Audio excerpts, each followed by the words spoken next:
She believed her son's lies, threw me out like trash. 3 weeks later, I knocked on her door with divorce papers. But let's start from the beginning, because stories like mine, they don't just happen overnight. They start quietly, with love, with trust, and end with silence. My name is David Miller, 42 years old, an ordinary man who believed that love could heal everything. I wasn't rich.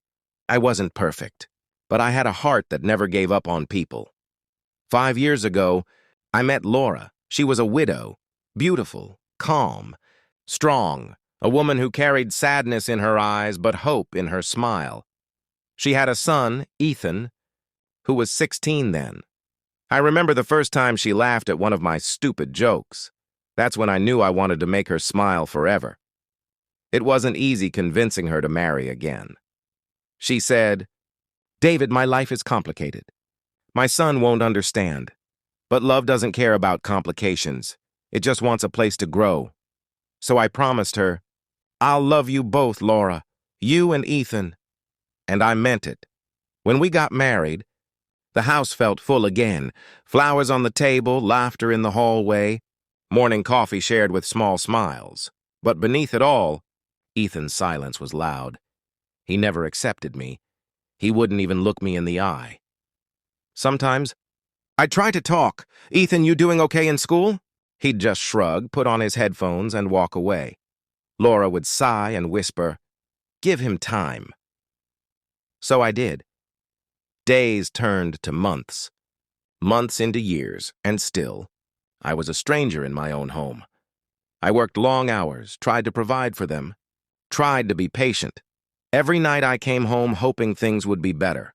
But slowly, I noticed something changing in Laura. She'd begun to believe the little things Ethan said. "David's been angry lately," he'd tell her. Or, "He yells when you're not around." At first, she laughed it off. But soon, I'd walk in the room and her smile would fade. Her tone turned colder, questions sharper, like she was looking for proof of something she couldn't name.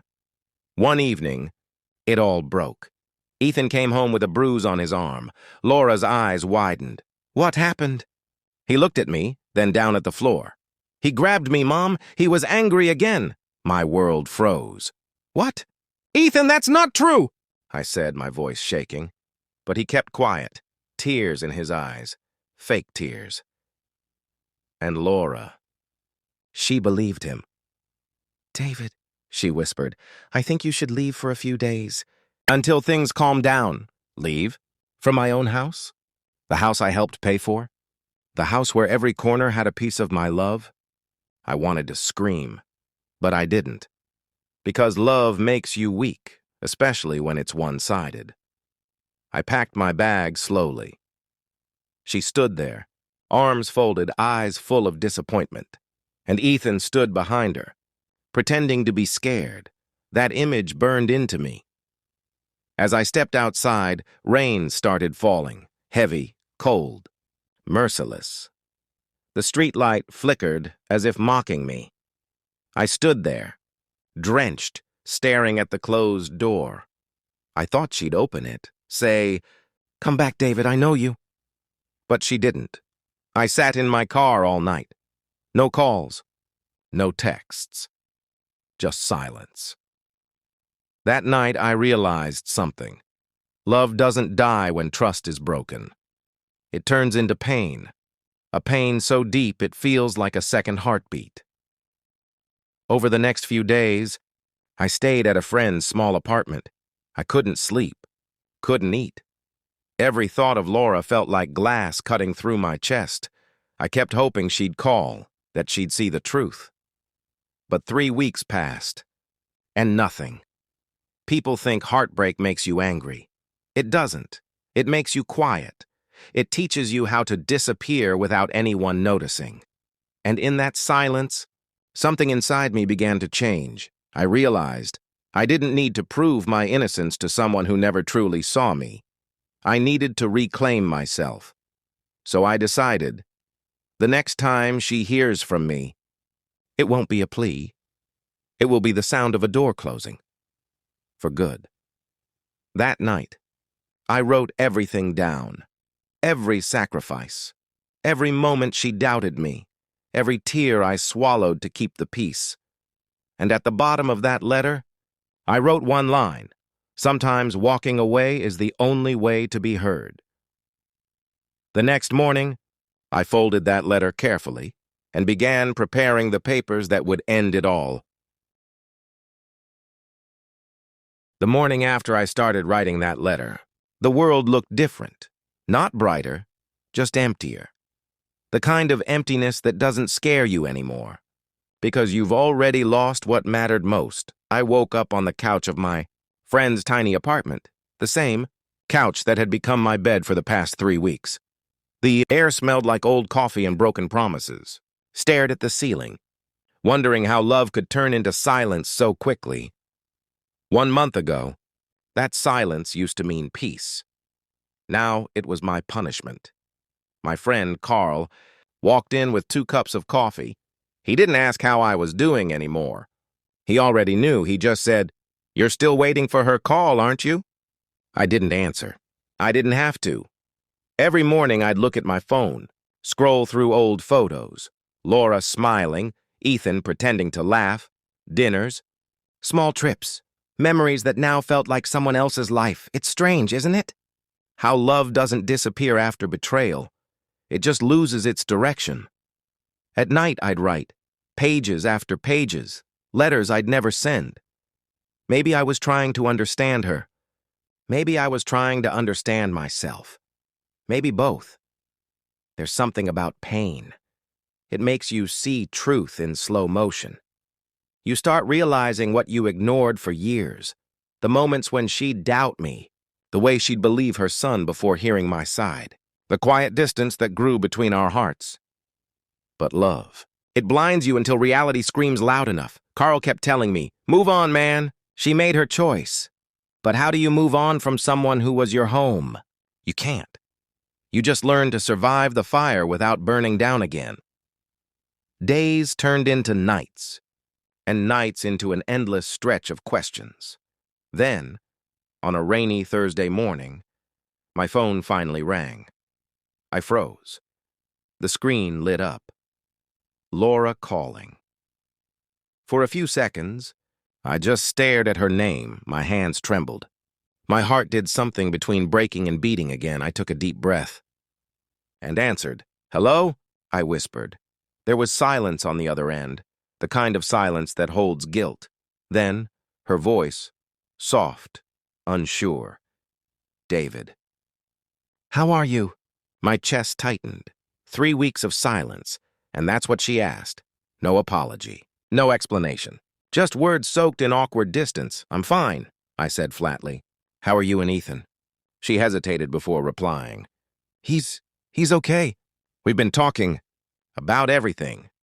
I almost laughed. Of course she had been talking, just not to me. Then she said the words that made my stomach twist. "David, I think we should talk. In person. Maybe it's time we both reflect on what happened." Reflect. That word hit me like a hammer. She thought I needed to reflect, as if I was the problem, as if I had something to confess. I wanted to scream, "Reflect on what, Laura? Your son lied! You threw me out!" But I didn't. Because the man she remembered, the one who begged, who explained, who justified, he was gone. The man on the phone now was someone else, calmer, colder, wiser. I said quietly, "Sure, Laura, let's meet, tomorrow." When I hung up, I stared out the window. Raindrops sliding down the glass looked like tiny tears from the sky. It felt poetic. The same weather that threw me out of her life 3 weeks ago was now welcoming me back. But for a different reason. That night I couldn't sleep. I sat by the window, watching the streetlights fade one by one, and I thought about everything I'd been through, all the ways I had tried to make her happy, all the ways she never really saw me. I remembered the first time Ethan called me Dad. It was after I helped him build a science project. He was smiling then, genuinely smiling. For a moment, I believed we were finally becoming a family. But lies are like cracks in glass. Once they appear, you can never make it whole again. As the clock hit 3 a.m., I opened my drawer and pulled out the brown envelope. Inside were two things: the divorce papers and the letter I had written to her. I read it again. Slowly, each line was a wound stitched with honesty. Laura, I loved you more than my own peace. I accepted your past, your pain, your silence. But when love turns into suspicion, it stops being love. It becomes fear. And I refuse to live in fear anymore. When I finished reading, I felt something new. Not anger, not sadness. Peace. The kind of peace that comes when you finally stop trying to fix what was never yours to fix. The next morning, I dressed carefully. Black shirt, clean shoes, calm face. Carl looked at me and said, "You're finally going back?" I nodded. He smiled sadly. "Just don't lose yourself again." I didn't plan to. On the drive to her house, memories attacked me like ghosts. Her laughter in the passenger seat, her hand on mine, Ethan's face in the rearview mirror. Every turn of the road felt like walking back into a movie I didn't want to watch again. When I reached her street, my heart started pounding. The house looked the same. The flowers I'd planted were still there, growing stubbornly despite the neglect. I parked outside and sat quietly, watching the door that once welcomed me home. I didn't feel nervous anymore. I felt ready, because this time, I wasn't coming as her husband. I was coming as the man she never really knew, the man who finally chose himself. She opened the door before I could knock. She looked different, tired, pale, like someone who hadn't slept either. For a second, her eyes softened. "David, Laura," I said calmly. She stepped aside, motioning for me to come in. The house smelled the same: coffee, lavender, and something faintly familiar: regret. We sat across from each other. Ethan wasn't there, or so I thought. She started. "I've been thinking a lot these past weeks. Maybe we both made mistakes." I stopped her gently. "Laura, before you say anything, I didn't come here to argue." She blinked, confused. "Then why are you here?" I reached into my coat and pulled out the envelope, placed it on the table between us. Her eyes widened. "What's that?" "You'll know when you open it," I said softly. She looked at me, uncertain, then slowly slid out the papers. Her hands trembled as her eyes scanned the first line: "Petition for divorce." She gasped. "David." "What is this? You're ending it?" I didn't speak, just nodded. Tears welled up in her eyes. "David, please don't do this. We can fix this." But before she could finish, a voice echoed from behind the stairs. It was Ethan. He must have been listening the whole time. "Mom, what's happening?" he asked, coming down quickly. When he saw the papers, his face went pale. "You're divorcing her? You can't—" I turned to him calmly. "I can, and I am." He looked like he wanted to shout, but words failed him. For the first time, his arrogance cracked. He saw something in my eyes he'd never seen before: strength. Laura tried to reach for me, but I gently stepped back. "I'm not angry anymore. Laura, I just can't live with someone who stopped believing in me." Her tears fell silently.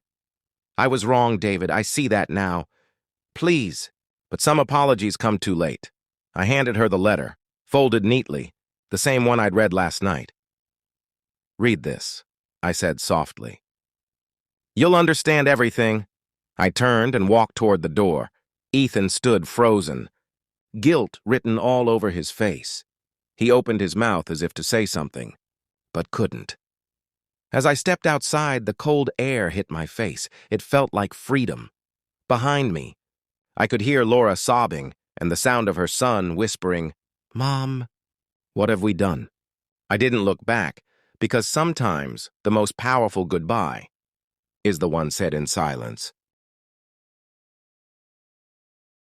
The door closed with a soft thud. For a few seconds, there was only silence, the kind of silence that feels heavier than sound. Laura stood frozen, the divorce papers still trembling in her hands. Her heart pounded against her ribs, tears blurring the words she could barely read. It was over. Just like that. 5 years of love. Gone in one envelope. Ethan stood at the foot of the stairs staring at her. He'd never seen his mother like this. Broken, trembling, small. "Mom," he whispered. But she didn't respond. She sank slowly into the chair where David had been sitting moments ago. The papers slipped from her hands and fell onto the floor, scattering like pieces of her life. Her fingers brushed against the letter, the one David had left behind. For a long time, she couldn't bring herself to open it. She just stared at it, afraid of what it might say, or what it might make her feel. Ethan took a hesitant step forward. "Mom, maybe it's for the best," he muttered. The words were meant to comfort her, but they sounded hollow even to him. Laura looked up slowly, her eyes filled with disbelief. "For the best?" she repeated softly. Her voice cracked. "Do you have any idea what you've done?" Ethan swallowed hard. He wanted to say something, anything, but guilt stole his voice. Laura picked up the letter with shaking hands. She unfolded it carefully, as if afraid the paper itself might fall apart. And then she began to read. Laura. The letter began. "If you're reading this, it means I finally found the strength to stop waiting." Her breath hitched. "I didn't leave because I stopped loving you. I left because love stopped being safe, because every time I looked into your eyes, I saw doubt staring back." Tears rolled down her cheeks. "Do you remember the first time you said you loved me? It was raining. You were afraid to fall again, but you did, and I promised I'd never let you break. I meant it, Laura, but I can't keep holding on to someone who believes lies more than love."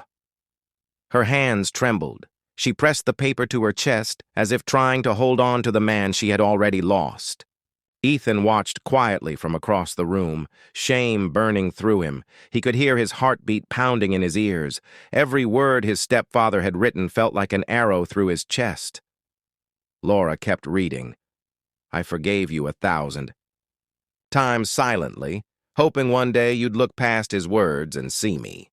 But you never did. Maybe he needed your love more than I did. Maybe you just didn't have enough left to give both of us." Laura covered her mouth, stifling a sob. "You were my home, Laura. Even now, I can't hate you. But I've learned, love without trust isn't love. It's prison. And I refuse to live in a cage built by someone else's doubts." When she reached the end, her tears had soaked the page. She whispered almost to herself, "What have I done?" The room was silent except for the faint sound of rain tapping the windows, the same rain that had watched David leave 3 weeks ago. Ethan took a step closer. "Mom." But before he could say more, Laura looked up, eyes blazing through tears. "You lied to me, Ethan." Her voice was quiet but sharp as glass. "You destroyed everything." Ethan froze. I didn't mean for this to happen. I thought he was trying to take you away from me." Laura shook her head. "Take me away from you? He tried to give us a life, Ethan. He loved you like his own son, and you repaid him with lies." Ethan's lips trembled. "I thought you'd see the truth eventually," he whispered. "I thought it was just harmless." "Harmless?" she repeated bitterly. She stood up so fast the chair scraped the floor. "Do you think breaking a man's heart is harmless? Do you think tearing apart a home is harmless?" Ethan couldn't meet her gaze. Tears gathered in his eyes, but guilt chained his words. He finally whispered, "I'm sorry, Mom." Laura turned away, gripping the letter tightly. Sorry doesn't bring him back. She walked to the window. Outside, the rain had turned into a drizzle, the world quiet and gray. For the first time in years, she felt the crushing weight of her choices. She had always thought David would be there no matter what, that his love was endless, unshakable. But now she understood. Even the kindest hearts have limits. She remembered the night they met, the way he held her hand when she cried about her late husband. He never judged her, never rushed her, he just listened. He was the first man who made her feel safe after years of loneliness, and she had thrown that man away because she couldn't see past her own fear. Laura sat back down, holding the letter close to her chest. "I have to find him," she whispered suddenly. Ethan looked up, startled. "Mom, you can't. He won't want to see us." She turned to him, eyes red but determined. "I don't care. I have to try."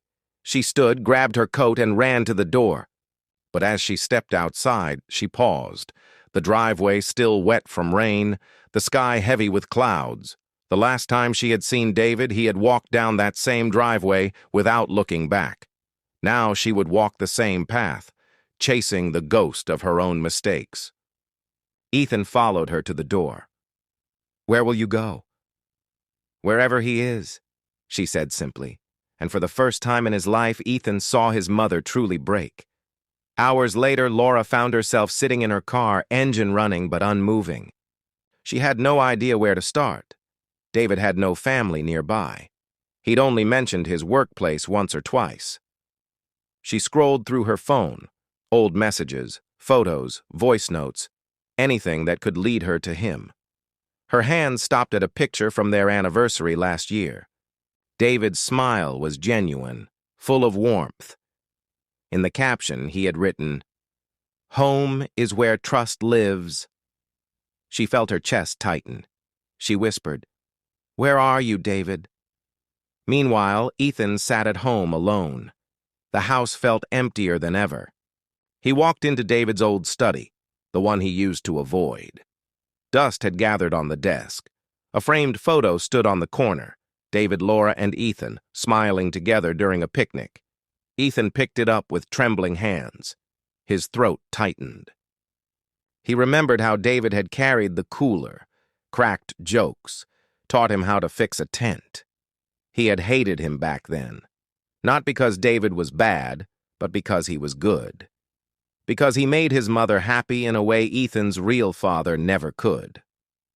And now, the man he tried to push away was gone, taking with him everything that had ever made this house a home.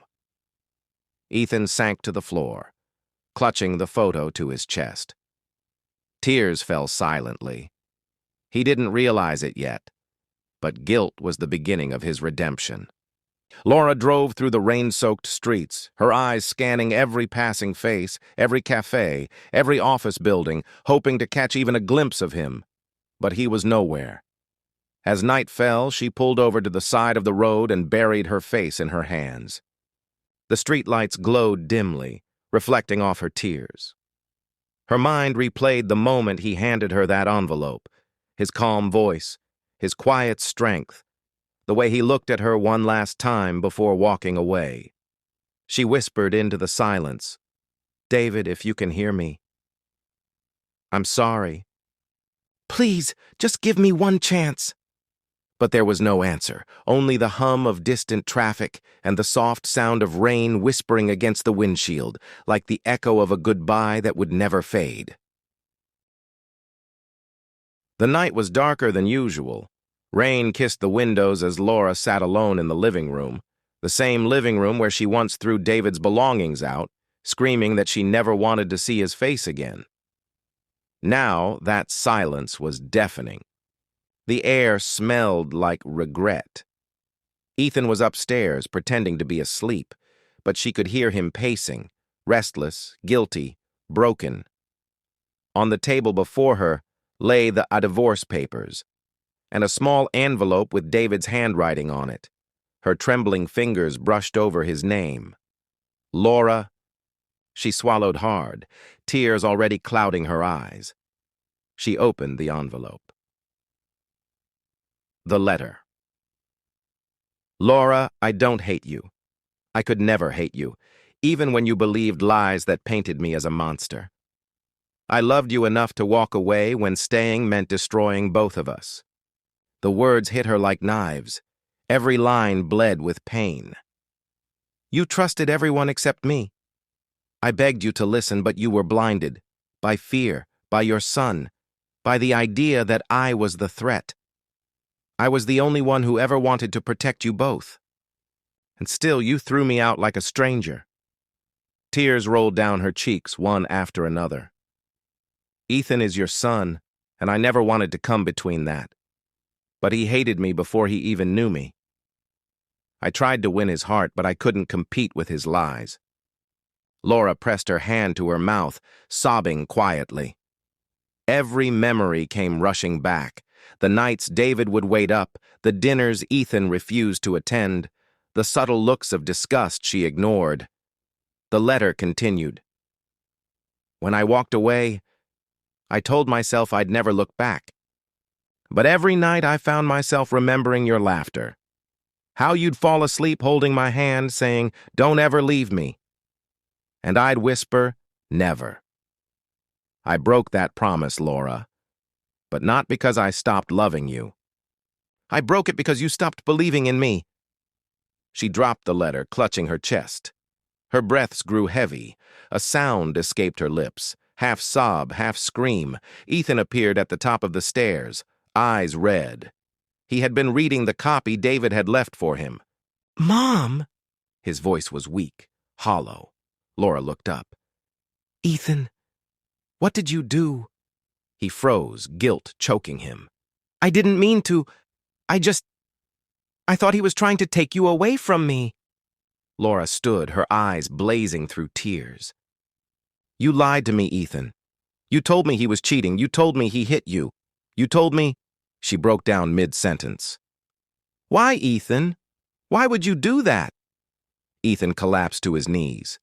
"Because I was scared. Every time you smiled at him, I felt invisible. After Dad died, it was just us, Mom. I couldn't stand the thought of losing you again." The rain outside grew heavier. Lightning flashed, and for the first time, Ethan looked smaller, weaker, like a boy lost in his own lies. Laura sank beside him, holding him close but crying uncontrollably. "It's my fault, too," she whispered. "I should have seen the truth. I should have trusted the man who never stopped loving me." For hours they sat there, reading the letter over and over. In the last paragraph, David had written something that shattered Laura completely. "By the time you read this, I'll be gone. Not far, but far enough to start over. I hope one day you'll forgive yourself. I already have." Love doesn't end with goodbye, Laura. It just changes its address. She closed her eyes, whispering his name. David. Days passed. Laura couldn't sleep. She visited all the places they once went, the park bench where he first proposed, the cafe where they argued about who loved more, the bridge where he promised forever. Now every promise echoed like a ghost. Ethan watched his mother fade, consumed by remorse. One morning he found her sitting by the window, staring at the sunrise. She said softly, "Do you think he'd ever forgive us?" Ethan looked down. "He already did, Mom. We just never forgave ourselves."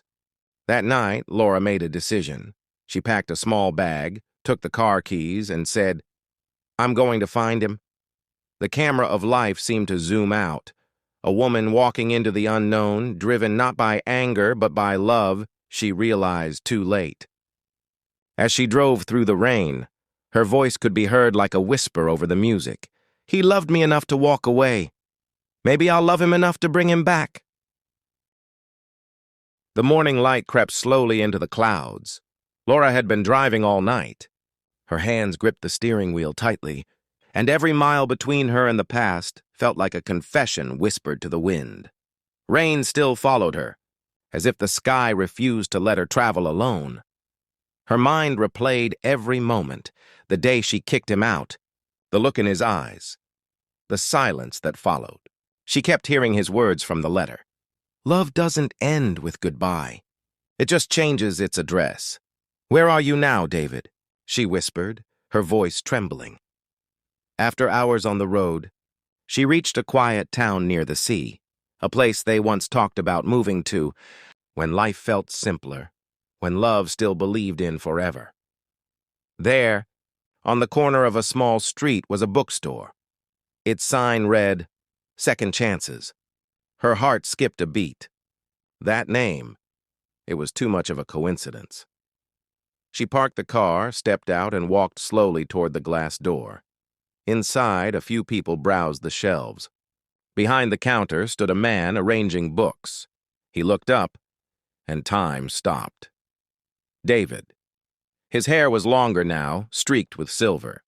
His face looked older but peaceful, like a man who had finally found rest after years of storms. When their eyes met, he froze. For a moment, neither of them spoke. The only sound was the faint whisper of rain outside. Laura took a breath. "You opened a bookstore?" David smiled gently. "Yeah, thought I'd start rewriting my story instead of living someone else's." Her eyes filled with tears. "I didn't come here to beg you back. I just needed to say I'm sorry." David nodded slowly. "You already did. In the silence between every heartbeat, I spent missing you." She blinked, stunned.